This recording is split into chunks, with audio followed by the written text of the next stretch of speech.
moment and welcome to Answering the Call to Write. For those of you who don't know me yet, my name is Melissa Conkling. I am a spiritual hypnotist, writing coach, and published author. And I have had an interesting journey getting to where I am. I actually started my career in theater. That's what all of my education is, particularly focusing on new play development and creative development, working for Broadway producers and all kinds of fun stuff. So that is where my story crafting really came from, and learning how to not just find the stories that are great, but to help playwrights really get to the core of the story that they want to be telling. Because sometimes as a writer, you're so close to what it is you're writing that you don't realize where it's not coming through to your reader, to the audience, whatever it may be. And for some reason, from a very early age, when I was an undergrad, I was just really good at figuring out how to do that. I couldn't tell you why. It was just something that came naturally to me. And now I'm doing that pretty much just with books and helping writers get their book out there. So that's a little bit of my background and how I ended up getting to where I am. And the hypnosis came in a very unexpected way also. As you may have noticed, I have a lot of spiritual content in my Facebook and my social media and my emails and everything. And it's part of how I write myself. And as I was getting deeper into my spiritual journey, and just, it's something I've always been interested in, but I really started dedicating more time to it, particularly through meditation. And I was actually contemplating becoming a meditation instructor, and I kind of serendipitously stumbled upon hypnosis and found that it was a perfect alignment of my interest in how the mind works and also the spiritual side. And when I realized how it could help with things like writer's block and confidence and all that kind of stuff, I knew immediately that it fit really well with what I did within theater, with helping playwrights and whatnot.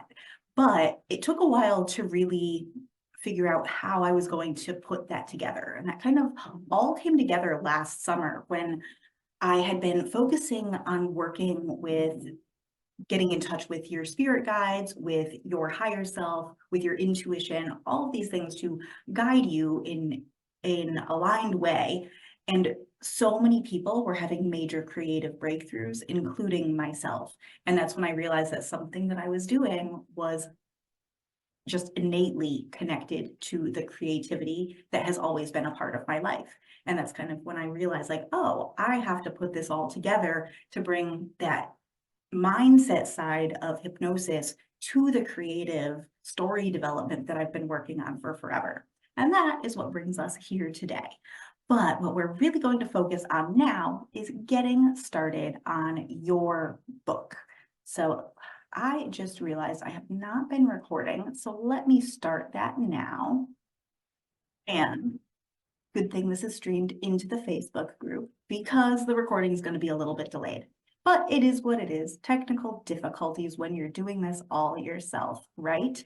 So that is how I got to where I am. That is a little bit of my background, but as a 3-day challenge that has a lot to cover with getting started on your book and really figuring out how to go about it. Because when you have the idea to write a book, so many of us don't even know where to start because it's kind of a daunting task, right?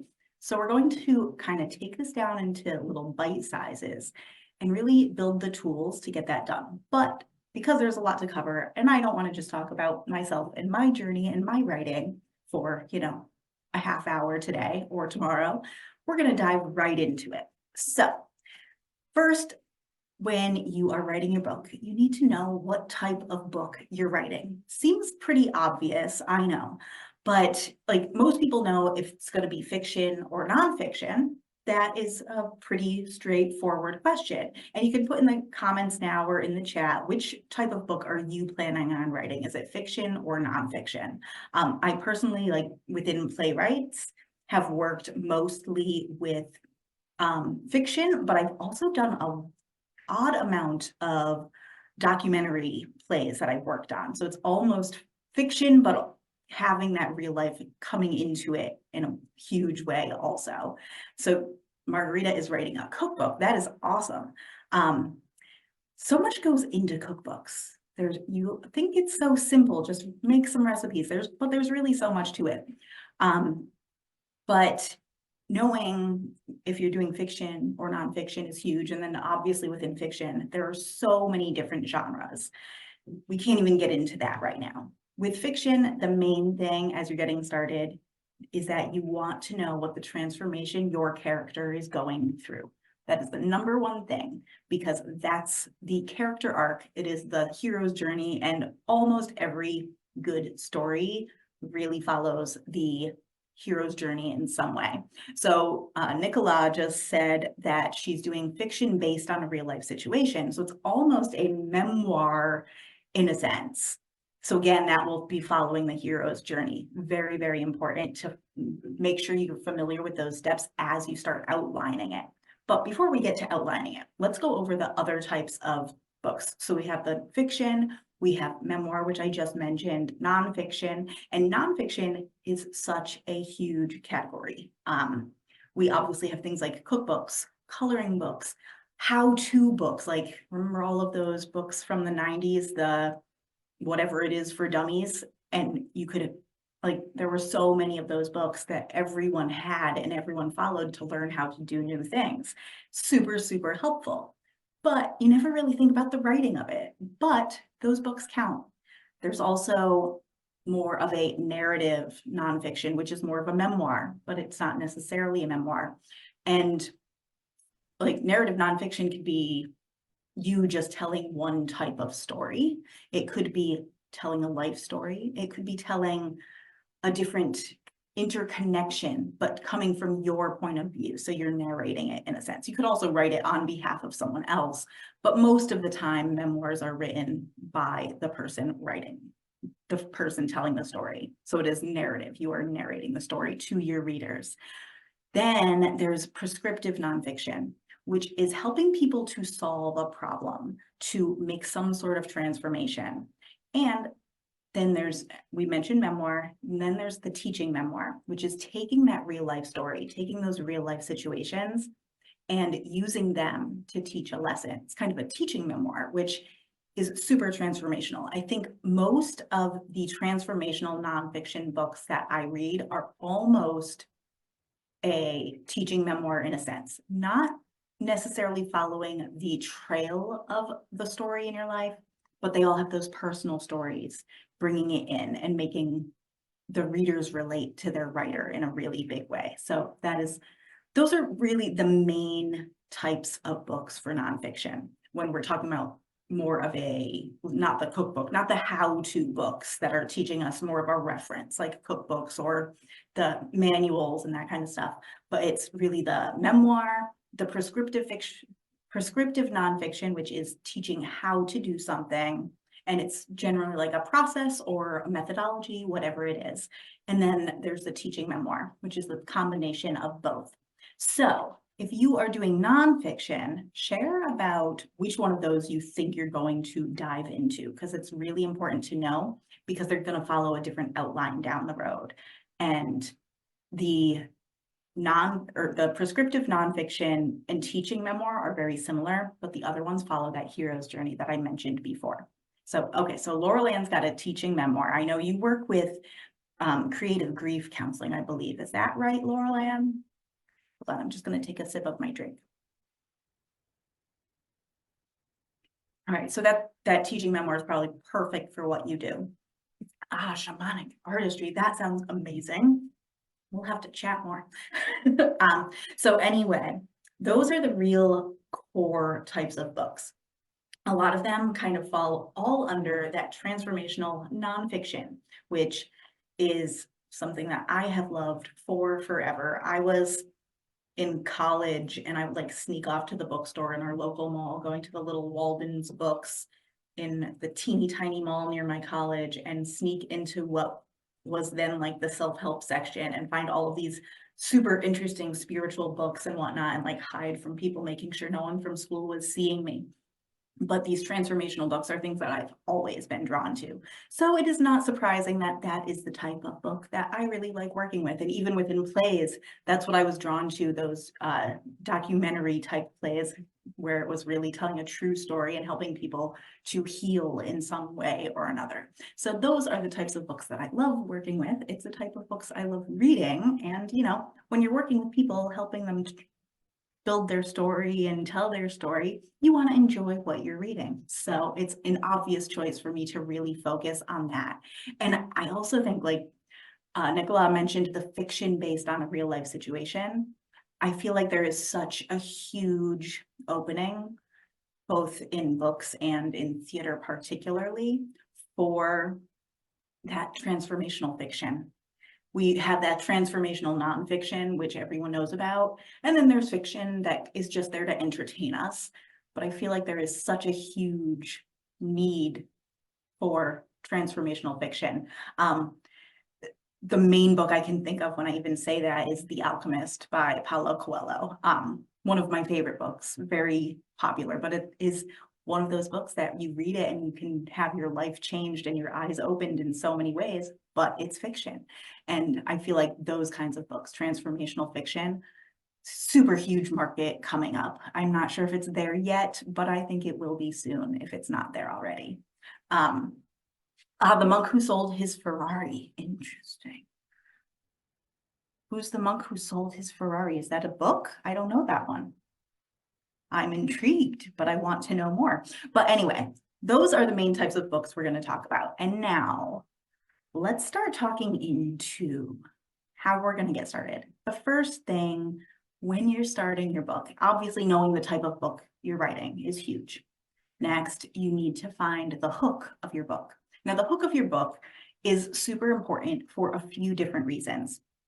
If you are self-publishing, that's going to be how you get your readers interested. It's going to be like the opening line on your back cover, the first thing people read when they see it listed on Amazon, that thing that makes people want to read your book.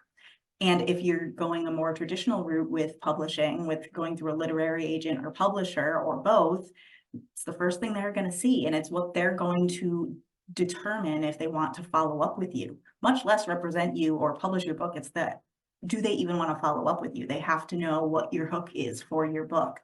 And as I was working in theater, I did a ton of reading for different playwriting competitions, for producers, for all kinds of stuff. And as readers, most of us only see the finished products. We don't see the early side of the works. In that work, I was seeing those early drafts. I was seeing those unproduced, unheard of writers. And every time we would read a play, what we had to do is summarize the play in 2 to 3 sentences. And the good plays, it was easy to do that. The not so good plays, it was really hard. And that little summary is what your hook is. You want your readers to be able to summarize it in 1 to 2 sentences even. And for them to be able to do it, you need to do it first. So that is why your hook needs to be in place before you even start, because it's the thing that holds your book together. It really is kind of that thesis around your book, that central idea that your book is about, that everything is going to tie into. And there are a few different things that you really want to bring into this hook. You want to make it unique, but not so unique that people don't understand what it means. You don't want to bring in like fancy language that only means something to you, and most people are going to be like, I don't even know what those words mean. You want it to be, you know, easy for them to understand, but you want the idea to be unique, but also similar enough so people know that it's going to be something they're interested in reading. If it's something that people have never heard of, they might not have that much interest in reading it. So make it unique, but also relatable. That's super, super important. So those are really the key elements of your hook, but the 2 parts of it are, the qualities you want in your hook, not the elements. The qualities you want are that uniqueness, but also relatable. And then the parts of it are two parts.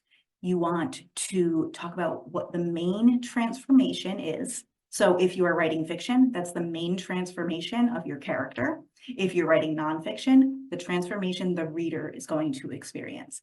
And that transformation is the benefits that they're going to get. Or if it's fiction, how does that character change and why does it help them in their life? Why is it a good thing? Why is it a bad thing? Whatever it may be. But it's their journey, their biggest transformation. And obviously there's going to be tons of little mini transformations. So it's getting to that core transformation. So we have the transformation, whether it's the character or the reader for nonfiction, and then how they're going to get there. What is the main key element of their journey that got them to have that transformation? And for nonfiction, how are they going to get it? Is it a 6-step process, like my 6 steps to spirit guided writing? Is it through a new methodology? Is it through daily journaling? Whatever it may be, know what that process to get your readers that transformation is. And this all needs to be in the hook in succinct but relatable and unique sentences. So I'm gonna read you a couple little examples of hooks that I found that I really liked. One of them, and I forgot the title of it. I didn't write the title of this book down, but it was such an interesting one, especially with so much going on with AI, and writers are kind of freaking out about AI because technically we could just go on to ChatGPT and write a book. But at the same time, why would a reader want to buy that book when they could also just go on to ChatGPT and have it give you a book? It doesn't make sense to me that writers are freaking out that much. Because if people just wanted to get a book from ChatGPT, they'd ask for one and they wouldn't ever go on Amazon to buy a book or go to the local bookstore. So I don't think there's too much to worry about that. But this hook, back to that story.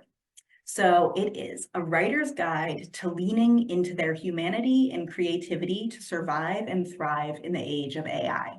To me, that just sounds super exciting. You know exactly who it's for. It's a writer's guide.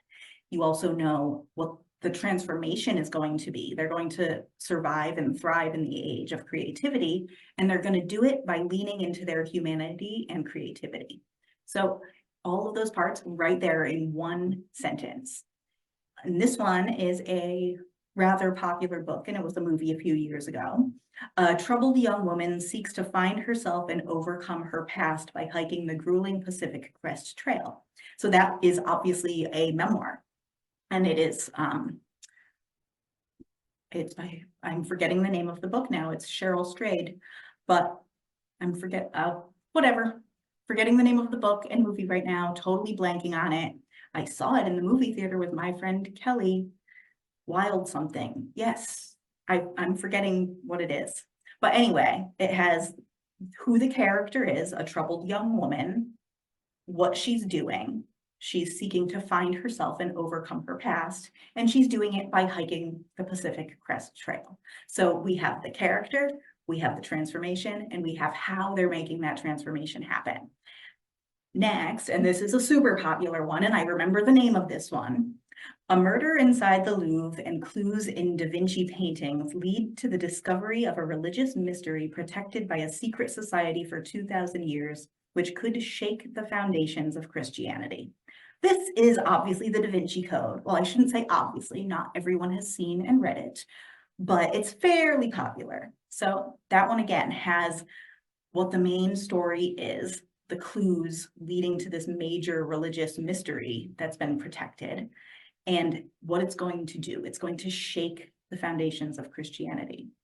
And this one is a little bit different because it doesn't get into the character, because the Da Vinci Code is, I feel like it's about so much more than the characters. It's about the foundations of Christianity and shaking the foundations of Christianity. That almost is the journey in itself, and uncovering those mysteries and all of that kind of stuff. But this one is more of an enticing hook, where it's not telling you exactly what the story is, but it really entices you and pulls you in. And last but not least, this one is actually mine. I will fully disclose that. In this book and daily journal, you learn and implement a 7-step manifestation method that allows you to create the life of your dreams in only 15 minutes a day. So it tells you what it is. It's the book and daily journal and what you're going to accomplish. You're going to create the life of your dreams, and you're going to do it in a 7-step process. So it's all right there, and you know exactly that you're getting a book and a journal, which I think if you're doing a journal type thing, be very straight with that so people know what it is. I feel like a lot of times a description doesn't necessarily say if it's a novel, if it's a book, if it's a journal. And especially if it's a journal, make sure you disclose that so people aren't disappointed if they're expecting a 200-page book to read and end up with a journal instead, just to make sure your readers are satisfied. Open disclosure is always better in that regard. So it tells, you know, what it is, what they're going to achieve, and how they're going to achieve it. So those are the 3 goals. Now, how do you figure out what your hook is? So this is going to be your little homework assignment for today. First, you're going to, if it is fiction, figure out the transformation your character is going through and how they're how they're going to achieve that transformation, and put those into a nice, enticing sentence. Now, if you're doing nonfiction, what you're going to look at is what are the benefits that people are going to learn, especially if you're doing transformational nonfiction. What are the benefits that people are going to get from reading this book? And come up with like 5 or 6 of them. Obviously, there could be a ton, but aim for like 5 or 6. And then get your methodology for them to receive it. And that could be, you know, you might know exactly what that is. For my book, I knew that it was a 7-step manifestation process because it was something that I created and had been practicing for 1.5 years already first. So I knew 7-step manifestation method, pretty easy. But if you haven't come up with a name for what it is you do yet, figure out, is it going to be a process where it is 6 steps or 8 steps or whatever it is? Is it going to be learning a new methodology? Is it going to be through meditation? Is it going to be through shamanic artistry? Things like that. So know how it is they're going to achieve those benefits that they're getting. And then turn it into a nice, pretty 1 or 2 line phrase. And here is a fun key. You also want to make sure, and with the Da Vinci Code one, it was really enticing. It kind of pulls you in.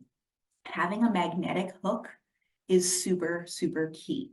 And this is also where you want to start bringing in different hypnotic words, different, if you're into NLP, using different NLP techniques in your writing can be super, super effective. I think the most common ways to do this are using powerful words like the words imagine.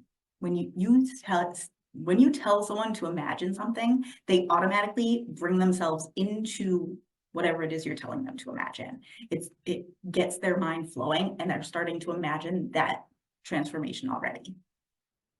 Using the word you, again, it brings them into it. Those are the 2 most important things. So using the words imagine or just pretend, or what would it be like, asking questions to start having them answer it in their head. What would it be like if you could transform your life in whatever way? Start, and bringing those hypnotic words into it brings your hook into a more magnetic, it starts bringing in that NLP, it starts bringing in that hypnotic tone that is in really all good writing has that in some way. I am blown away by how many of these powerful hypnotic words that I've learned are in like super popular musicals, and those songs that everyone remembers, stories that people remember. All of these hypnotic words, all of these NLP techniques are imbued in them, and it's so powerful. That's why hypnotic language and writing is something that we're going to cover in my program that's starting soon, the Creative Alchemy Collective, which is all about helping you write your book. And we're going to go over those hypnotic words. But for now, focus on words like imagine, focus on using the word you, and focus on asking those questions that starts getting people thinking about how that transformation would change their life. And that will really start to pull them in. And for fiction, asking those questions that really draw them in, that make them want to know more about that character. And that's how you really get people interested. And that's pretty much what we're going to do for today. So I want you to focus in on what those benefits are and what that transformation of your character is. And then how does it happen? Put those together into 1 or 2 sentences and make sure those sentences are concise, not super run-on sentences, because then it becomes a paragraph and it almost gets too convoluted. So you want to make sure it's nice and succinct and bringing it all together. And that is the hook of your book. And that is the number 1 step. I mean, aside from choosing which type of book you're writing, this is the number 1 step because it's going to inform your outline. It's going to inform all of your writing. It's going to inform the stories you include in your book in general. And even if it's fiction, the different scenes that the character goes through, the different trials and tribulations that the character goes through is all going to be informed by this hook. And even with a cookbook, you want to have that theme. What is that theme of your cookbook that makes everything come together? Like, is it easy cooking for people that have never cooked before? And make sure those recipes back that up. Is it home cooking for, single women? Like, all of these things, like, know what your cookbook is for. So it appeals to a specific audience. Appealing to a specific audience is super important because, as with everything, if you try to appeal to everyone, you're going to end up appealing to no one. And that absolutely goes for books too. So for the cookbook, definitely get into what is that thing that ties it all together. And again, you can have that character, the, cooking for single women, and how are they going to do it? Like, is it 20-minute recipes for single women living on their own? Like, that's going to apply to and appeal to a very specific audience. And when you're appealing to a specific audience, it means you know who you're marketing to, so you can start building your platform, because whether you're self-publishing or getting published through a official publisher, you're going to be doing a lot of marketing on your own. It's just part of the game these days. So start building your platform. And once you know who you're writing for, you can start attracting those people. So start getting into that hook. Now, one more thing before we leave for today. I want to do a quick practice, because if you are into the following your purpose thing, which I believe most people who end up connecting with me are in some way, you also want to be sure that your book is in line with your purpose, right? And there is a quick way to do that. My favorite exercise with getting in touch with what your purpose is, if you're not sure on what it is yet, is thinking back, choosing 5 memories from your life. They could be major pivotal moments in your life. They could be tiny little days where just something stands out in your memory. Just choose 5 random memories. And when you take those 5 memories, don't get too caught up in what happened at that point in time, but focus in on what you wish someone else had told you in that moment. Because that what you wish someone else had told you is most often your message for your lifetime.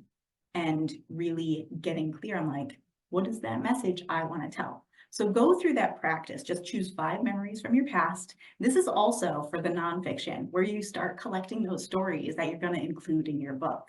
So pick those moments. If you want to do more, you can do that also. And look back on what it was you wish someone had told you at that point in time. And often, like, people think that their purpose is like doing one thing. Your purpose is not a job. Your purpose is the message that you have to share. And it can be multi-parts. It can be multifaceted. It can be through different things. So just look at the commonality there and see how those commonalities in these stories are connecting to the book you're planning on writing.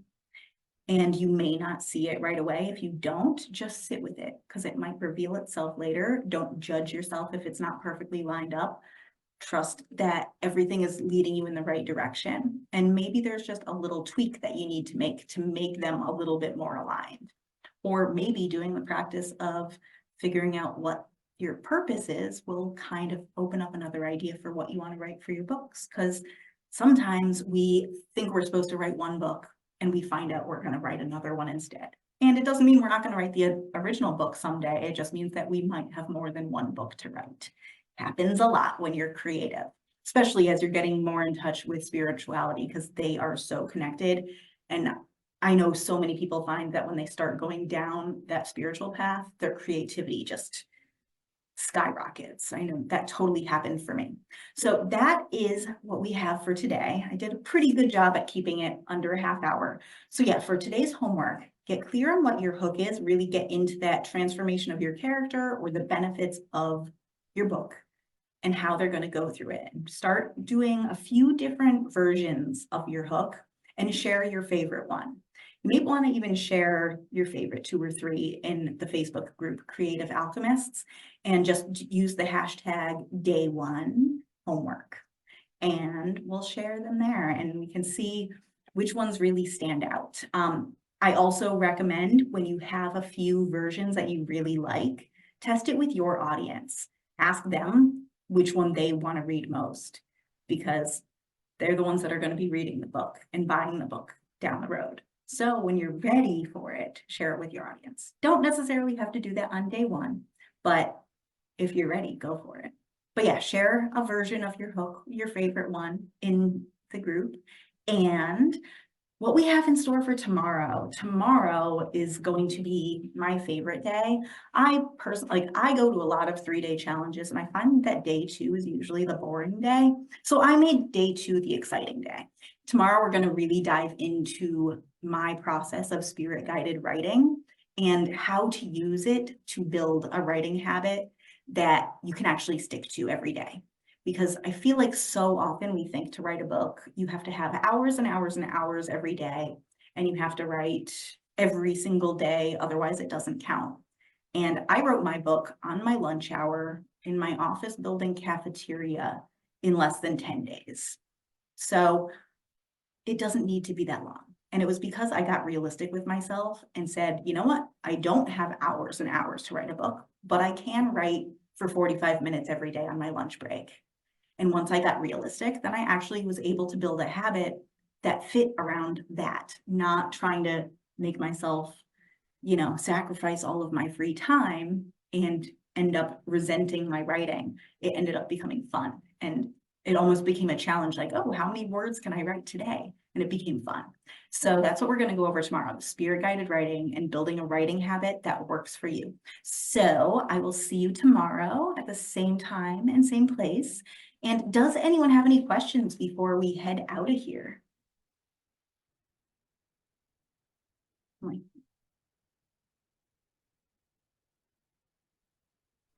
Thank you so much for the webinar. I really appreciate it, and I think I have learned a lot. So there is a Facebook group that we can join. Yes. Yep, it is. Hold on, let me get the link for it right now. Here you are.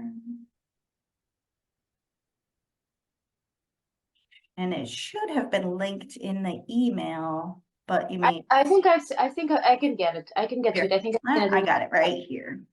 Okay. All right. It's got it. Facebook.com/groups/mind, body, spirit, hypnosis. Because everything I do is kind of a mind, body, spirit, and I get to bring the writing and hypnosis all into it now. So. Okay, so we need to post 5 possible hooks by tomorrow. However many you want. If you want to post all 5, go for it. If you want to just post 1 or 2, and again, no pressure. This might not be something that you come up with overnight. It might take a while to really think about it, but share your work as you're going along, just so you keep going to start really getting the root of your book ready. And I find that with this kind of stuff, the faster you act on it, the faster you actually get started. rather than trying to make it perfect. Because the fact is, as you're writing your book, it might change a little bit. Like, I don't think the main premise will change, but Yeah, your hook It's might, and that's totally. yeah, I think it's Really? weird if it change. Hmm? It's probably strange if it doesn't change. Yeah, especially like as it's kind of revealing itself. And I do believe that our books kind of have a life of their own in a sense, where they kind of do, they choose when they're ready to be written. So I think with the hook, it's kind of going to reveal itself when it's ready also. But getting started so you can start writing, so you get to that point, is the most important part. Because if you don't start writing, then it will never evolve. So otherwise you'll just get stuck writing your hook for forever. All right, any other questions before we head out? All right, I think we are good. And thank you all for being here, and I'll see you tomorrow. See you tomorrow. Bye.